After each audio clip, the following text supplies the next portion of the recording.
क्रमांक 51 प्रतापला गणितामध्ये 53 मार्क मिळाले. विज्ञानामध्ये 95 मार्क मिळाले. त्यानंतर भाषेमध्ये त्याला 78 मार्क मिळाले आणि इतिहासात त्याला 56 मार्क मिळाले. तर सरासरी किती म्हणते? तर सरासरीचं आपलं सूत्र येते, तर सरासरी बरोबर एकूण संख्येची बेरीज किंवा एकूण अंकाची बेरीज लिहू आपण. एकूण संख्येची बेरीज भागेला एकूण संख्या एकूण संख्या. मग एकूण संख्येची बेरीज म्हणजे यांची सगळ्यांची काय करणार, आपल्याला बेरीज करायला लागेल. मग आपण याची बेरीज करतो म्हटलं तर पहा, इथं 8 आणि 6 14, 14 आणि 3 किती उरले 17, 17 आणि 5 उरले 22, 2 हातचे आले 2. ठीक आहे. इथं 9 10 11, 11 आणि 5 16, त्यानंतर 16 आणि 5 21, 21 आणि 7 गुणिले 28. ठीक आहे. म्हणजे किती झाले 282. म्हणजे हे झाले 282 भागिले एकूण संख्या किती आहे 4. ठीक आहे. तर याला 4 जर आपल्याला भागात असेल तर काय 4 1 4 4 7 28, 2 भाग जात नाही 0, 4 25 म्हणजे किती आहे 17.5. पर्याय क्रमांक 3. प्रश्न क्रमांक 52 आहे. 2000 भागेला 4 गुणेला 10 वजा 3000. तर कंचे भागू बेवच्या नियमानुसार सगळ्यात पहिले भागाकार होणार, म्हणून 4 1 4 4 5 म्हणजे झाले 500 आणि 500 गुणिले 10 म्हणजे झाले पुन्हा 5000 आणि 5000 मधून 3000 जर गेले तर किती होते आपल्याला 2000. म्हणजे पर्याय क्रमांक 2. प्रश्न क्रमांक 53 म्हणते रोमन लिपीत किती संख्या चिन्ह असतात? तर रोमन लिपीत एकूण 7 संख्या चिन्ह असतात. तर कोणते कोणते? तर असा एक आय न दर्शवला जातो, एक V X L C D M, 1 2 3 4 5 6 7 हे 7 असतात. म्हणजे हे रोमन अंक किती दर्शवल्या जातात? 7 न दर्शवल्या, म्हणजे 7 चिन्हांनी दर्शवल्या जातात. अंक 54 3.203 अधिक 6.7/12 अधिक 4.9/36 अधिक 5 अधिक 7.1/12 या समीकरणात कोणती लहानात लहान अपूर्णांक मिळवावा म्हणजे पूर्ण संख्या मिळेल? मग आता आपल्याला हे सगळीची बेरीज करण्याच आहे, दुसरा काही आपल्याला उपाय नाही आहे. मग इथं 3 त्रिक 9 आणि 2 किती झाले, हे होते समजा आपले 11/3 अधिक हे होते 79/12. ठीक आहे. त्यानंतर हे होते अधिक 153/36 अधिक हे होणार 5/1, त्यानंतर अधिक हे होणार 85/12. मग आता याचा लसावी जर काढतो म्हटलं तर याचा आपला लसावी येते, एकूण येते लसावी याचा 36. आणि ह्या वरच्या सगळ्यांची जर का आपण लसावी काढतो म्हटलं तर काय येईल, जर का लसावी गुणतो म्हटलं 3 जर कितीने गुणलं तर 36 येणार. तर इथं 12 गुणला, कारण वरतो सुद्धा 12 गुणलं, वरचं 12 गुणलं तर इथं समजा इथं या ठिकाणी येणार 132. ठीक आहे. अधिक 12 इथं 3 गुण लागून म्हणजे 36 येते, म्हणजे इथं सुद्धा 3 गुण लागून जर का गुणाकार करतो म्हटलं इथे 237 अधिक 36 1 36 म्हणजे 153 जातच्या तसे अधिक 36 1 36 म्हणजे 36 गुणिले 5 म्हणजे इथं या ठिकाणी होणार 180 आणि त्याच्यानंतर 85 आहे.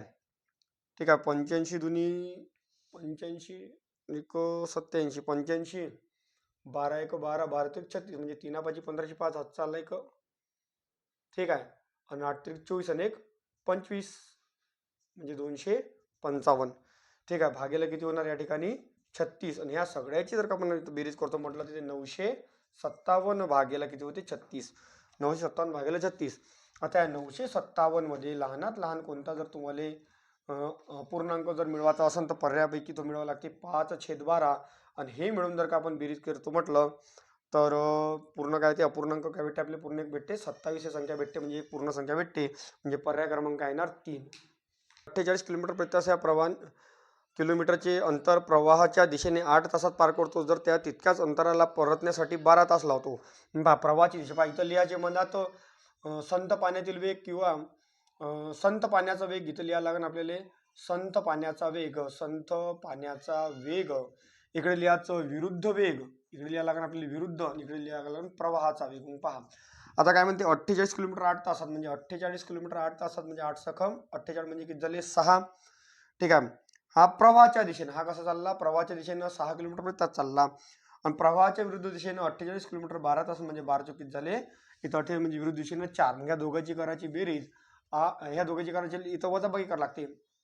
इथं 8 आणि 6 8 आणि 6 आणि 4 यातला फरक किती 2च आणि 2 भागाचा म्हणजे प्रवाहाचा वेग किती येणार 1 किलोमीटर प्रति तास. पर्याय क्रमांक 3. प्रश्न क्रमांक 56. पुणे मुंबई द्रुतगती महामार्गावर सुमारे 400 वर्षापूर्वी एका भला मोठा वडाचा वृक्ष होता. महामार्ग बनवण्यासाठी या वृक्षाची तोडणी करण्यात आली व वृक्ष तोडल्यानंतर त्याची मापने पुढील प्रमाणे होती. वृक्षाचा 1/4 भाग 1/4 भाग जमिनीत होता म्हणजेच मुळाचा होता. निम्मा भाग निम्मा म्हणजे किती म्हणून आपण 1/2 भाग हा खोडाचा होता व 9 एकांक 9 एकांक म्हणजे म्हणण्याचा अर्थ 9 पैकी 9 एकांक भाग हा फांद्याचा होता. तर त्या वृक्षाची एकूण उंची किती एकूण भाग विचारलेला आहे म्हणजे एकूण भाग विचारला आहे म्हणजे छेदातील संख्या काय असते नेहमी छेदातील संख्या नेहमी काय असते एकूण असते. छेदातील संख्या एकूण असते. तर आपण दिलेल्या संख्येचा आपण काय काढायचा लसावी काढायला लागेल. मग 4 2 आणि 9 4 2 आणि 9 याचा जर का आपण या ठिकाणी लसावी काढतो म्हटलं तर पहा किती येते 36 येते. मग वाटल्यास 4 2 आणि 9 याचा लसावी जर आपण काढतो म्हटलं बेदुनी 4 1 इथं 9 2 जास्त तसं इथं 9 इथं 9 जास्त तसे 9 दुनी 18 दुनी 36 म्हणजे एकूण भाग किती येणार 36 म्हणजे पर्याय क्रमांक 3. प्रश्न क्रमांक 57. 1100 चे म्हणजे गुणेला x% म्हणजे भागेला 100 बरोबर 3300 चे 7% म्हणजे भागेला काय होते इथे या ठिकाणी 100. मग हे 0 0 कटले हे 0 0 कटले मग गुणाकार करायला लागेल.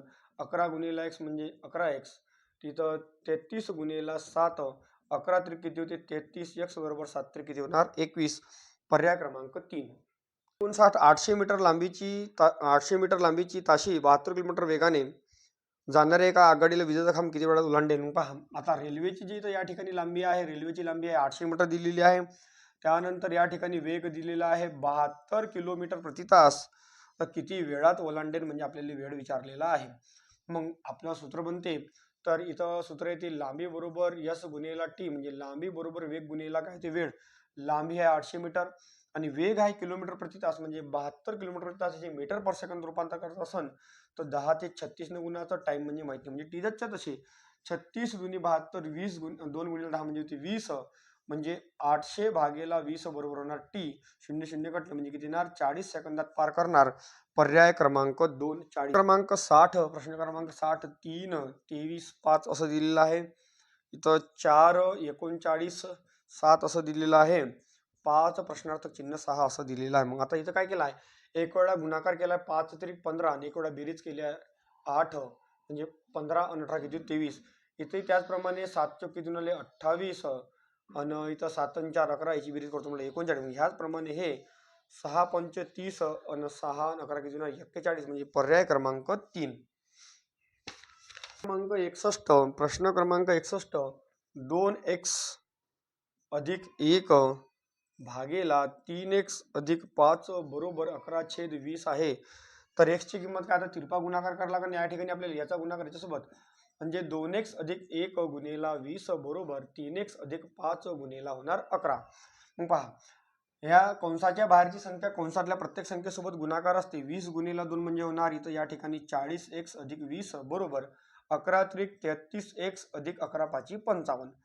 मग सारखे सारखे पद जवळ आणा म्हणजे x तुम्हाला जवळ आणायला लागणार. ह्या 33x इकडे आणताना काय होणार मायनस होणार म्हणजे 40 म्हणून 33 गेले उरले 7x आणि प्लस घेताना काय होणार मायनस म्हणजे किती उरले 35 म्हणजे x बरोबर किती 5 म्हणजेच x बरोबर किंमत किती 5. पर्याय क्रमांक 3. क्रमांक 62 प्रश्न क्रमांक 62 2 चा घात -x आपल्याला पर्याय दिलेला आहे 0.5 त्यानंतर 2 1 आणि 0. मग पहा आता हा मायनसचा 1 आहे मग हा मायनस आहे आपल्याला प्लस करायचा असेल तर छेदातली संख्या अंशातली संख्या छेदत जाते म्हणजेच काय होणार इथं 1 लिहायचा आणि हे संख्या आपल्याला मायनसची प्लस करायचं असेल तर काय लिहायला लागेल अपूर्ण आपला छेदात लिहायला लागेल 2 चा घात 1 मायनसचं चिन्ह निघून जाते 1 छेदात 2 चा घात 1. मग आता 2 चा घात 1 म्हणजे किती होते 2 म्हणजेच किती आलं इथे 1/2 आणि 1/2 चा अर्थ काय ते 0.5 म्हणजे पर्याय क्रमांक 1 0.5. प्रश्न क्रमांक 63 x आणि y समचलनात आहे म्हणते समचलनात. मग पहा समचलनात असणार तर नेहमी काय होणार क्रिया भागाकाराची होणार. ठीक आहे भागाकार होणार आणि व्यस्त म्हटलं तर काय होत असते गुणाकार. म्हणजेच इथं होणार x/y बरोबर x/y म्हणजेच 0.25 भागेला 2.5 बरोबर 0.16 भागेला y मग या ठिकाणी आपण क्रिया करू. 0.25 गुणिला y बरोबर 2.5 गुणिला 0.16 आला. ठीक आहे, मग आपल्याला y काढायचा आहे. ठीक आहे, मग y जच्यातच राहणार इथं 2.5 गुणिला 0.16 भागीला 0.25. मग आता इथचा पॉईंट काढतो म्हटलं 2 घरानंतर इकडे काय देणार, कारण 0. इथं जर का काढतो म्हटलं इथं 3 घरानंतर म्हणजे किती आली इथं 1000. मग हे 2 शून्य 2 शून्य कटले, 25 25 कटले, 16 भागीला 10 म्हणजे किती होते 1.6. म्हणजे पर्याय क्रमांक 2 1.6. प्रश्न क्रमांक 64 दिलेला आहे. 999 चा वर्ग वजा 998 चा वर्ग यातील अंतर किती. मग पहा, आता एवढ्या मोठ्या संख्येचा वर्ग काढून वजाबाकी करणं म्हणजे थोडा वेळ लागणार. तर लक्षात घ्या, 2 क्रमागत नैसर्गिक संख्येचा वर्गातील अंतर तुम्हाला नेहमी विचारलास काय करायचं, हा 2 क्रमागत नैसर्गिक संख्येच्या वर्गातील अंतर हा नेहमी त्यांच्या बेरजे एवढं असतं, म्हणजे याची काय करायची, बेरीजच करायची. म्हणजे 9 आणि 8. जसं उदाहरणार्थ जर समजा म्हटलं इथं 5चा वर्ग वजा 6चा वर्ग, 5चा वर्ग 25, 6चा वर्ग किती होते 36. याची वजाबाकी करतो म्हटलं आपण फटकन अकरा येणार. ठीक आहे, हे छोटी संख्या. पण आता लक्षात घेतो म्हटलं तर 2 क्रमांक नैसर्गिक संख्येच्या वर्गातील अंतर हा नेहमी त्यांच्या बेरजे एवढा असते. म्हणजे 5 आणि 6 किती झाले 11. म्हणजे ते सुद्धा बेरीज करा. 9 आणि 8 किती झाले 17 चे 7, हातचा आला 1, 9 दुनी 18 19 9, हातचा आला 1, 9 दुनी 18 19 म्हणजे किती 1997. म्हणजे पर्याय क्रमांक 3.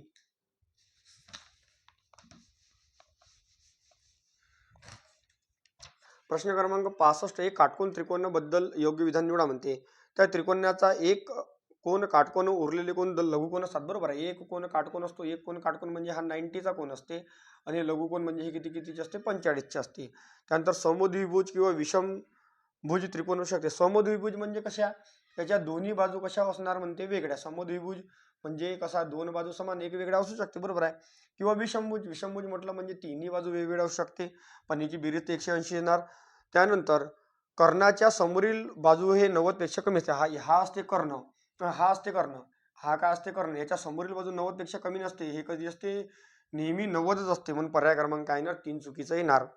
एक व्यवहारात ABC अनुक्रमे A आणि C अनुक्रमे 200, 300 व 500 रुपये भांडवल गुंतवतो. वर्षाअखेर म्हणजे शेवटी तिघांना किती 12ही महिने पैसे गुंतवले, म्हणजे 12 लिहिले तरी चालते, नाही लिहिले तरी चालते. त्यापैकी सीचा नफा किती आहे 1000. मग आता हे समजा हे 12 कुठून गेले, हे 2 शून्य 2 शून्य कटले, म्हणजे इथं 2 3 आणि 5 हे कायचे गुणोत्तर भेटले, आपल्याला नफ्याचे गुणोत्तर भेटले. त्यापैकी सीचा नफा 1000 आहे, म्हणजे 5 म्हणजेच किती होणार 1000, तर 1 म्हणजे किती होणार या ठिकाणी 200. जर वर्षाखेर त्यांना 1000 रुपये नफा झाला, म्हणजे सगळा नफा 1000 रुपये झाला. म्हणजे 5 आणि 5 किती झाले 10 म्हणजे किती होणार या ठिकाणी 1000, तर 1 म्हणजे किती होणार 100. तर सीचा वाटा किती म्हणते, तर इथं सीचा वाटा पाहिजे 10,000. ठीक आहे, 10,000 म्हणजे 1000, तर सीचा वाटा किती आहे, इथं नफ्याचा वाटा आहे 5, आणि 5 गुणिले 1000 म्हणजे किती होणार या ठिकाणी 5000. म्हणजे सीचा वाटा किती होणार 5000. पर्याय क्रमांक 4. पुढीलपैकी कोणती चौकोनी संख्या नाही म्हणते. 2 2916, त्यानंतर 7921, त्यानंतर 3135, आणि यापैकी नाही दिले. मग पहा, लक्षात द्या, चौकोनी संख्या म्हणजे कोणतीही संख्या वर्ग संख्या असणं आवश्यक आहे. तर इथं लक्षात येते की ही वर्गसंख्या, परंतु हे कोणत्याच संख्येचे वर्ग नाही, म्हणजे एखाद्या संख्येच्या वर्गाच्या शेवटी जर का 1 ते 25 पर्यंतचे शेवटचे 2 अंक नसेल ते कधीच वर्गसंख्या नसेल. 35 कोणत्या संख्येच्या वर्गाच्या मागे येत नाही, म्हणजे वर्गसंख्या नाही आहे. म्हणजेच चौकोनी संख्या कोणती नाही 3135. पर्याय क्रमांक 3. प्रश्न क्रमांक 72. 2A अधिक 3B आणि मायनस 5A मायनस 4B या संख्येची बेरीज असतात. बेरीज व्यस्तचा अर्थ काय होत असते, बेरीज व्यस्त मध्ये काय होते, फक्त चिन्ह बदलते. मग आपण इथं चिन्ह बदलून घेऊ, प्लसचा मायनस करू, म्हणजे काय येणार -2A मायनस 3B. त्यानंतर हा प्लसचा काय मायनसचा काय होणार प्लस 5A प्लस 4B. यांची बेरीज करायची आहे, म्हणजे इथं 5A अधिक 4B minus 2A minus 3B याची काय करायची आपल्याला बेरीज करायची आहे. आपण बेरीज जर करतो म्हटलं, मग याची बेरीज प्लस मायनस म्हणजे 4 मधून 3 गेलं किती उरते 1B, म्हणजे फक्त B. 5 मधून 3 गेले किती उरते 2 गेले किती उरते 3A, म्हणजे 3AB. म्हणजे पर्याय क्रमांक 2 3A अधिक B. मोठ्या संख्येत चिन्ह येणार प्लसचं.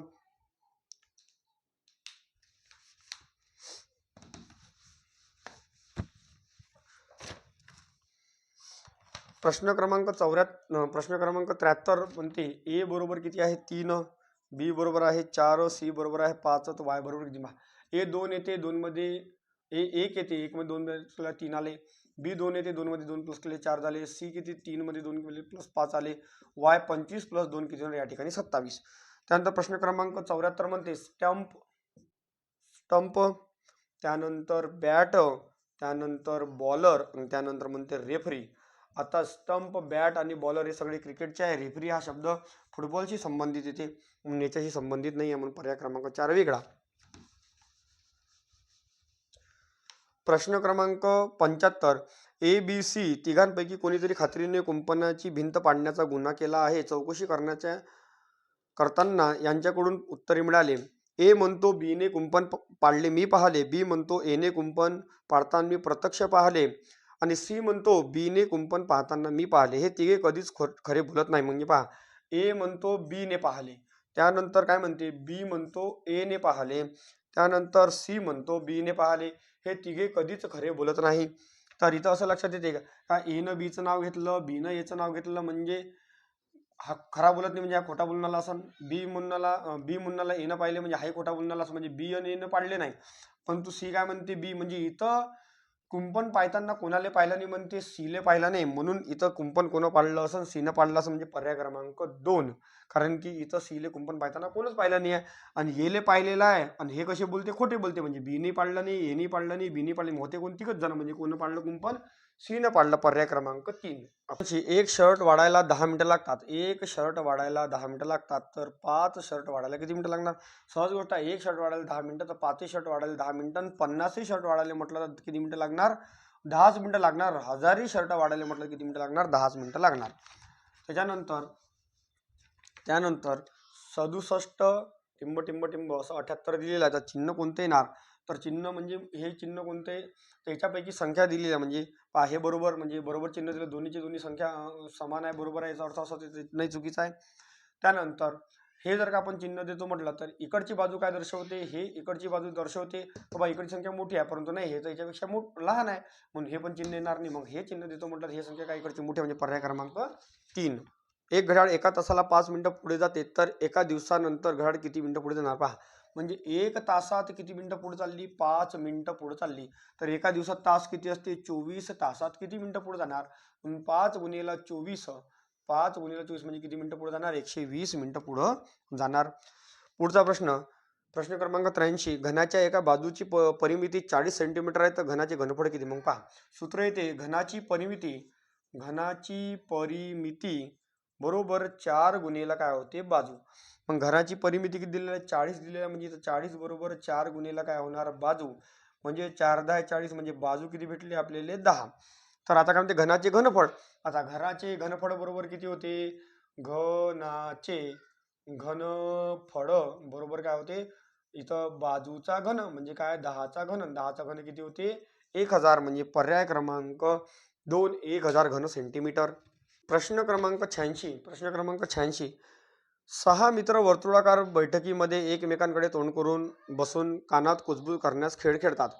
के L M N O P असे 6 मित्र आहेत. ते खाली दिलेल्या सूचनेनुसार क्रमाने बसले 6 मित्र आहे. म्हणजे पहा, वर्तुळाकार असे बसलेले आहे. समजा 1 2 3 4 5 आणि 6 केंद्राकडे चेहरा करून बसलेला आहे, म्हणजे आपण ॲरो इकडे देऊन देऊ, बसलेले आहे. तर के हा व्यक्ती पीच्या समोर आहे. पीच्या समोर, समजा पीच्या समोर कोणता व्यक्ती आहे? म्हणजे के हा व्यक्ती पीच्या समोर आहे आणि एमच्या डावीकडे बसलेला आहे. कोण? के हा व्यक्ती पीच्या समोर आणि एमच्या डावीकडे, म्हणजे एमले तर आपण इथं बसवतो, एमच्या डावीकडे के बसलेला आहे. ओ हा व्यक्ती एन किंवा एलच्या शेजारी नाही.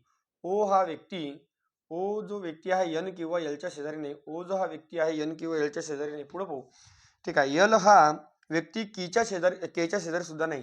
एल हा व्यक्ती केच्या शेजारी, म्हणजे एल इथं येणार आणि एल इथं येणार. पुढे काय म्हणते? ओ हा व्यक्ती एल किंवा एनच्या शेजारी नाही. ओ हा व्यक्ती एल किंवा एनच्या शेजारी नाही.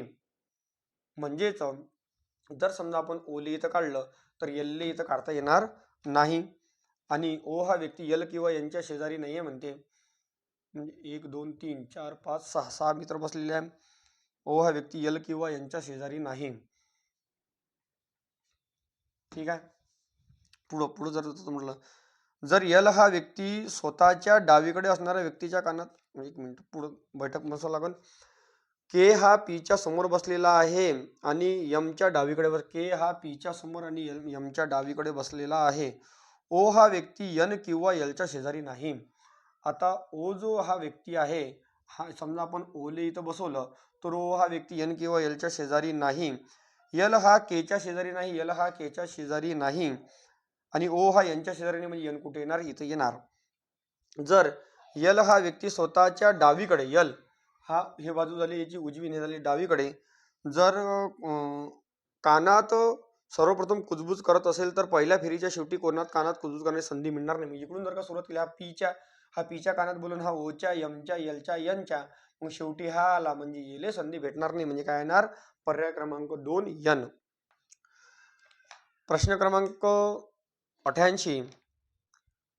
1.230 तासाचे तास मिनिटं सेकंदात रूपांतर करा. मग गेले काय करायचं, आपल्याला शेवटी जे पॉईंट संख्या लिहिले की तिने गुणाचं 60 तुम्हाला गुन्हा लागन. मग 60 जर काही गुणतो म्हटलं 61808 आजचाला 1 3 12 किती झाले 13, म्हणजे किती झाले हे 13,080, म्हणजे हे किती झाले 13 मिनिटं होऊन आले.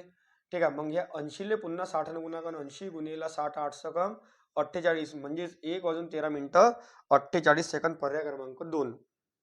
प्रश्न क्रमांक 90 म्हणते COMPUTER म्हणजेच दिलेला आहे PMOCRETU, तर MOVEMENT म्हणजेच काय. मग पहा, इथं आपल्याला असं लक्षात येते की COMP इथून जर का विचार करतो म्हटलं तर पहा, COMP त्यानंतर जे काय दिलं आहे RETU. मग याचप्रमाणे काय करायला लागेल, मग पहिले काय येणार EVOMTNEM, म्हणजेच पर्याय क्रमांक 4 EVOMTNEM, पर्याय क्रमांक 4. प्रश्न क्रमांक 91. 2006 या वर्षीची दिनदर्शिका पुढील कोणत्या वर्षी पुढील कोणत्या वर्षी दर्शवल्या जाणार. मग पहा, 2006 ची दिनदर्शिका पुढील कोणत्या वर्षी, 6 नंतर आता लीप वर्षानंतर किती वर्ष येते, लीप वर्षानंतर हे 2004चं लीप वर्ष आहे, 5 आणि 6 लीप वर्षानंतर हे दुसरं वर्ष आलं, म्हणजे 11 प्लस करायला लागलं, म्हणजे किती होणार 2017, म्हणजे पर्याय क्रमांक 2. प्रश्न क्रमांक 92. 1-2-1-1-2-1-2-1. आता 1 2 3 4 5 पहा. आता इथं 1 2 3 4 5 6 7 8 9 10 11 12 13 14 15 15 आहे, म्हणजे आपण होऊ शकते 3 3 चे गट असन किंवा 2 2 चे गट असन. जर आपण या ठिकाणी 3 3 चे गट करतो म्हटलं तर हे 3 3 ची जर आपण या ठिकाणी गट करतो म्हटलं तर समजा 1 1 2 1 1 2 1 1 2 1 1 2 असा आला, म्हणजे इथं 1 1 1 2, म्हणजे काय येणार पर्याय क्रमांक, इथं एकच आला, पर्याय क्रमांक किती आपल्याला 2 1 1 1 1 2. प्रश्न क्रमांक 93. विद्यार्थ्यांच्या एका रांगेत गणेश समोरून 10वा आहे. गणेश जर का आपण जर का पाहिजे म्हटलं, या ठिकाणी गणेश हा समोरून 10वा आहे आणि महेश मागून 12वा आहे. जर समजा महेश या ठिकाणी जर का पाहिजे म्हटलं तर महेश मागून 12वा आहे. तसेच गणेश हा महेशच्या समोर आहे. बरोबर आहे, महेशच्या समोर आहे गणेश, इकडून सुरुवात आहे ना, इकडे व्यक्ती चालले आहे. ठीक आहे, गणेश हा महेशच्या समोर आहे असून त्यांच्या दोघांमध्ये 4 व्यक्ती, म्हणजे 1 2 3 4, तर एकूण व्यक्ती किती 10 आणि 12 किती झाले 22, अंतर किती झाले 26. प्रश्न क्रमांक 93. प्रश्न क्रमांक 94. ए हा सकाळी 8 वाजता, पहा आता सकाळची वेळ म्हटली, सकाळी 8 वाजता झेंड्याकडे चेहरा करून उभा आहे व झेंड्याची सावली याच्या डाव्या हाताला पडत आहे, तर याचा चेहरा कोणत्या दिशेला आहे. मग इथं दिशा काढायची, उत्तर दक्षिण पूर्व आणि पश्चिम. पहा, सकाळची वेळ म्हटली तर सूर्य हा पूर्व दिशेला होणार, तर सकाळी 8 वाजता ए हा झेंड्याकडे चेहरा करून उभा आहे म्हणते. झेंड्याची सावली एच्या उजव्या हाताला. जर समजा या ठिकाणी ए काढला आणि या ठिकाणी समजा आपण झेंडा काढला, तर सावली तर समजा इकडे पश्चिम दिशेला पडणार. मग काय म्हणते, झेंड्याची सावली एचा हे काय झाला राईट आणि हा झाला लेफ्ट, हा झाला एचा राईट आणि हा झाला लेफ्ट. तर झेंड्याची सावली एच्या उजव्या हाताला, तर झेंड्याची सावली एच्या उजव्या हाताला पडून आली का नाही, झेंड्याची सावली तर याच्या डाव्या हाताला पडली, म्हणजे म्हणण्याचा अर्थ इथं झेंडा नाही आहे. म्हणजे म्हणण्याचा अर्थ काय होणार, या ठिकाणी कोण आहे, ए आहे, आणि इथं या ठिकाणी कोण येणार, झेंडा येणार. म्हणजे हा झाला याचा राईट आणि हा झाला लेफ्ट. झेंड्याची सावली इकडे पडून आली आणि याच्या उजव्या हाताला पडून आली, म्हणजे ए कुठं पडून आला, ए दक्षिण दिशेकडे पडून आला, पर्याय क्रमांक 2. खालील दिलेल्या अक्षर मालिका अक्षरापासून विचारलेला उत्तरे द्या. जसं की आपल्याला दिलं आहे DUAL EAST GULE HOLD. जर वर दिलेल्या मालिकेत प्रत्येक शब्दातील सगळी अक्षरे उतरत्या क्रमाने डावीकडून उजवीकडे मांडणी अल्फाबेट क्रमानुसार केली, ठीक आहे. मग उजवीकडून डावीकडे उतरत्या क्रमाने ना, उजवीकडून डावीकडे मांडणी केली. मग उजवीकडून डावीकडे मांडणी केली तर समजा इले जर का आपण मानतो म्हटलं तर हे सगळे मांडणं असं होणार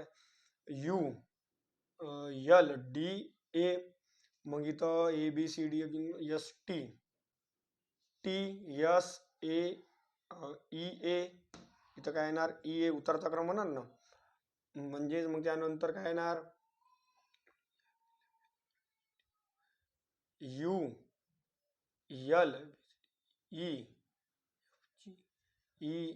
ULG आणि E. त्यानंतर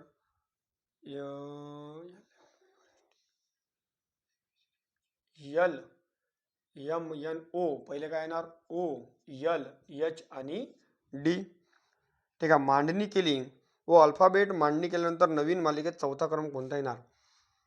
डावीकडून उजवीकडे मांडणी केल्यानंतर त्या मालिकेत अल्फाबेटनुसार मांडणी केली. मग अल्फाबेटनुसार मांडणी केली, मालिकेतील प्रत्येक शब्दातील सगळी अक्षरे उतरत्या क्रमाने मांडली. हे उतरत्या क्रमाने मांडली तर उतरत्या क्रमाने डावीकडून उजवीकडे मांडली आणि नंतर मालिकेत अल्फाबेट अनुसार मांडणी केली. अल्फाबेट अनुसार जर आपण मांडणी केली तर ABCDEFGHIJKLMNOP किंवा ST. पहिले कोण येणार, मग हा येणार समजा ST. U म्हणजे कोण येणार, मग U. ABCDD म्हणजे हा येणार दुसरा, हा येणार तिसरा आणि हा येणार समजा आपला चौथा. तर मालिकेत डावीकडून चौथा, मग डावीकडून म्हणजे पहिला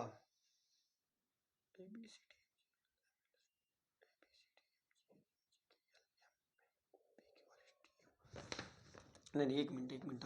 तर इथं हा तर टी तर पहिला येणार, त्यानंतर ABCDEFGO दुसरा येणार, PQRSTU मध्ये हा तिसरा येणार, कारण की इथं D आहे आणि इथं G आहे म्हणजे नंतर म्हणजे हा येणार चौथा. ठीक आहे. म्हणजे पहिला हा येणार, दुसरा हा, तिसरा आणि चौथा हा. तर मालिकेत चौथा क्रम कोणाचा लागेल, याचा लागेल आणि हा क्रमांक दिलेला याच्यात JUL आणि E म्हणजे पर्याय क्रमांक 3. प्रश्न क्रमांक 96. सुधा आणि गौरी यांच्या वयाचे आजचे गुणोत्तर. या ठिकाणी सुधा आणि गौरी यांच्या आजचे गुणोत्तर किती दिलेला आहे, 2 या 6 दिलेला आहे आज. ठीक आहे. जर गौरी रवीनापेक्षा 10 वर्षांनी लहान आहे, रवीनाचे वय जर 60 वर्षांनी 70 असेल, रवीनाचे वय रवीना इथं काय म्हणते 6 वर्षांनी 70 म्हणजे आज किती असेल समजा 64. आणि रवीनाच्या वयापेक्षा गौरी कशी आहे, 10 वर्षांनी लहान, म्हणजे गौरी 10 वर्षांनी लहान म्हणजे किती झाली, गौरी 54. म्हणजे 54 म्हणजे 6 दर्शवून आले, 6 9 54. तर म्हणजे सुधा म्हणजे किती, 9 दुनी 18. सुधाचा आजचा वय 18 झाला. जर सुधाच्या वडिलाचे वय 27 वर्ष सुधापेक्षा जास्त, म्हणजे सुधा आज 18ची, वडिलाचे वय 27 जास्त, म्हणजे 8 आणि 7 15 5 आजचा 1 2 3 आणि 1 4 म्हणजे 45. तर सुधाच्या वडिलाचे आजचे वय किती, 45. पर्याय क्रमांक 4. जर दिलेला आहे, जर गुणाकार म्हणजेच काय होते बेरीज, भागाकार म्हणजे मायनस म्हणजे गुणाकार, प्लस म्हणजे काय होते भागाकार. म्हणजे इथं मग 9 5 7 7 आणि 8. इथं काय दिलेलं आहे आपल्याला, गुणाकार म्हणजेच काय होते बेरीज, म्हणजे बेरीज चिन्ह लिहू, मायनस म्हणजेच काय होते गुणाकार, त्यानंतर प्लस म्हणजे होते भागाकार आणि भागाकार म्हणजे होते मायनस. म्हणजे 7 7 कटले, ठीक आहे. 5 1 5 9 अधिक 5 मायनस 8, 9 आणि 5 14, 14 मधून जर का आपण 8 काढले किती येते 6. पर्याय क्रमांक 4. प्रश्न क्रमांक 98. विधान. आजच्या काळात पालकांना मुलांसाठी शिक्षणासाठी किती पैसे खर्च करायला तयार आहे, मुलांच्या शिक्षणासाठी किती पैसे खर्च करायला तयार आहे. प्रश्न क्रमांक 98. आजच्या काळात पालक मुलांच्या शिक्षणासाठी किती पैसे खर्च करायला तयार असतात? निष्कर्ष: आजच्या काळात सगळे पालक आर्थिकदृष्ट्या चांगले आहेत. असं नाही आहे की बा पैसे खर्च करायचे आहे म्हणजे आर्थिकदृष्ट्या चांगलेच असन. दुसरं, चांगले शिक्षण मिळाल्याने मुले काहीतरी बनतील अशी पालकांची अपेक्षा आहे. हां, हे गोष्ट बरोबर आहे.